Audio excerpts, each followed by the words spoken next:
our he's Bruce's ranked fights with third, fucking you Damian said Fernandez, he's ranked fucking third. Raymond Serrano, You said Armando Alvarez. What are you telling me? How can you you said sit there and tell me Conor Ben is you this and said that? but you said but see, Boots wants to fight these top guys. He said it. You Bro, said if you even think about it, Conor Ben's resume is better than Bruce. Do you wanna speak about that or what? So why does he want to fight Spence or Crawford? Why? You said that. Did you hear?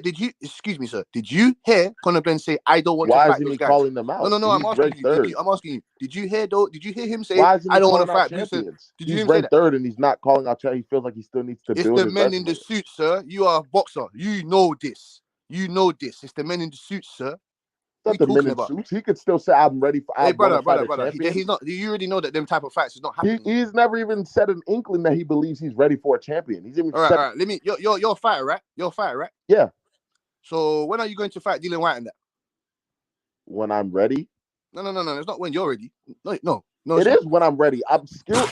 See. That's the thing. I'm not delusional. I'm not delusional, bro. I'm not a pro. What do you mean when you're ready? Wait. What do you mean? What do you mean when you? If they offer you the right amount of money, you're gonna fucking fight him. So I am not a pro. I am not a pro yet, bro. I am still. I've won a Golden Gloves. I've won, state tournament. I'm not a pro yet. Number one. And even if I was a pro, bro, if you're a so when you turn pro and they offer you your first fight and it was against a top 10 opponent, you're gonna take it. If I am ready to take that fight, no. Are you going to take it? Yes or no? No. What the fuck am I gonna take a fight I'm not ready for? No. What do you mean if you're? I don't understand. If they offer you the right price, are you going to take the fuck? First of all, in your first fight, listen, if you are ready to fight a 12-rounder, then you can fight a 12-rounder. You can't just magically fight a 12-rounder. And who decides if you're ready? Who decides if you're ready? You or who? What do you mean? Your trainers a lot that go. Your promoters, a lot of people decide if you're ready. Oh, the promoters. That's okay. The men in but the suits. It's mainly the trainers that we're and the talking fighters. about. The trainers and the fighters. Bro, the trainers and the fighters have last say. Number one. Number two, is Jared Anderson. Do you think if they offered him Tyson Fury, he would take it? No, he's not ready. Like that's the whole thing, bro. When you're ready, you will start calling these names out. If you believe you're ready, you will start calling the top guys out.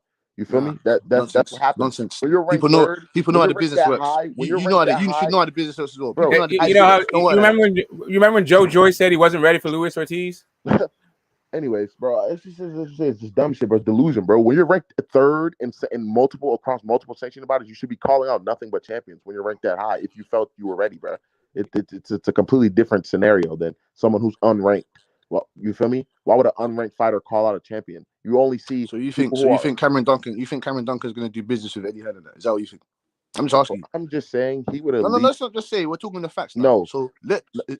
Why is he calling out these people? What do you mean, bro? Why is he calling out these people? He could say, "I'm ready for a championship. I'm ready for championship opponents." He's never even mentioned that. I haven't heard Boots mention anything about. I haven't heard Boots mention. You don't think about Stanionis, Butayev? I haven't heard him say nothing. I just heard him talk about Crawford and Errol. You're not fighting them motherfuckers, so we'll stop mentioning them. You ain't fighting them guys. You're not. So stop talking about. Who in the top has he mentioned? He hasn't mentioned the other top young guys. He hasn't. I haven't heard Boots talk about no Stanionis. I haven't heard Boots talk about no fucking Virgil. I ain't heard Boots talk about no Butayev. I haven't heard him talk about. He talked about the top level guys. What? All I heard is talk about Spence and Bud. You're not fighting them guys, brother. Them guys are fighting them. Them guys are the unit. They're the top of creme de la creme. They need to fight each other first. So why do he knows that? Oh shit! I need to keep mentioning that. You're not fighting them, brother. Haney was go calling fight. out Go mention. I haven't heard him call out no Conor Ben. I haven't heard no Boots talk. I haven't heard Boots say I want to fight Conor Ben. I haven't heard him say that. Bro, so until you pull me up, until you pull me something up of him saying that, I will not say anything. Bro, when you're look where Boots is ranked, bro. I don't give a shit. They've been fighting the same opponents. Bro, what are you talking about? It makes sense for him to call out those top guys. He's right. It does, but they ain't. Okay, because the men in the suits. He believes, tired of this. He believes the men in the suits make the rules. He believes he is ready, bro. Conor Ben wants to fight Adrian Broner. You feel me? To get more exposure. That's a great name. That will be a better name than anybody on Boots' fucking resume. He has a whole country behind him. That's all he has. Whole country. So does Boots. No, oh my God, Boots has. What do you mean? Wait, what do you mean? What do you mean, sir? See, that's what I think. You have a misconception of how it works over here, bro. Boots does not have the whole country of the United States behind him. You're crazy. He does. So hard. So what do you mean? What do you mean? Conor Ben's got the whole England behind him? No, he fucking doesn't. So what are you talking about? He has a great deal of that side behind him. What do you mean of that side? Yeah, because we're fucking small, mate. We're small.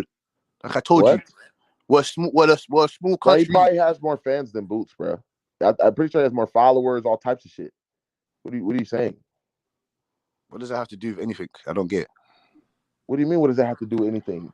Ryan Garcia's got more followers than Tank Davis. Tank Davis is a bigger name than Ryan Garcia. Can make the big fight.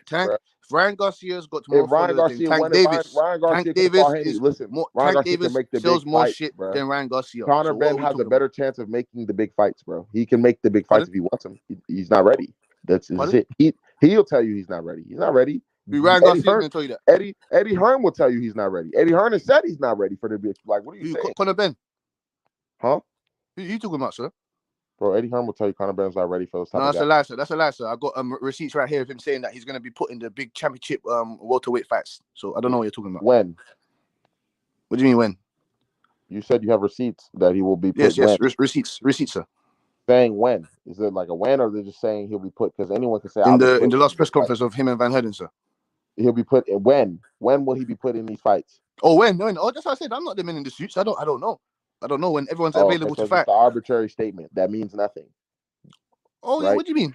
You said that he's scared or something. I go by what the horse's mouth. Yeah, you get me. I go by that. I'm not going by what he and she says and sources and this bullshit.